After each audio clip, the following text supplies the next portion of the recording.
तो दोस्तों, हमारे पहले वीडियो में हमने बात की थी हर्यंक वंश की, जिसकी मैंने आप लोगों को एक ट्रिक बताई थी हसीन मशूक शाह, जिसमें नंबर 2 पर आता है शिशुनाग वंश, जिसने मगध पर 412 ईसा पूर्व से 344 ईसा पूर्व तक राज किया।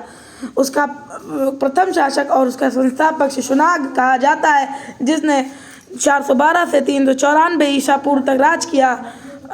शिशुनाग ने अपनी राजधानी वैशाली को बनाई और बंगाल और मालवा पर अधिकार किया।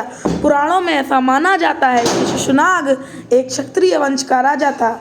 उसके पश्चात इसका पुत्र कालाशोक ने राज किया। कालाशोक सबसे प्रतापी शासक था। उसने पाटलिपुत्र को अपनी राजधानी बनाई और उसी के समय वैशाली में दूसरी बौद्ध संहिता भी हुई थी। और बाणभट्ट की रचना हर्षचरित से पता चलता है कि काकवर्ण कालाशोक का ही दूसरा नाम था। उसकी राजधानी के समीप घूमते हुए किसी व्यक्ति ने उसके गले में छुरा भोंककर उसकी हत्या कर दी। और ऐसा पता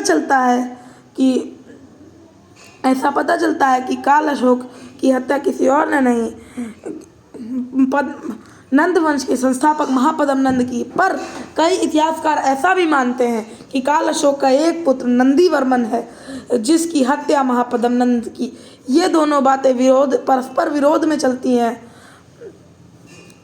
और एक और बात, शिशुनाग वंश के दौरान काफ़ी फैला। वत्स, अंग, राजगीर, ये सब उसके अंदर आते थे।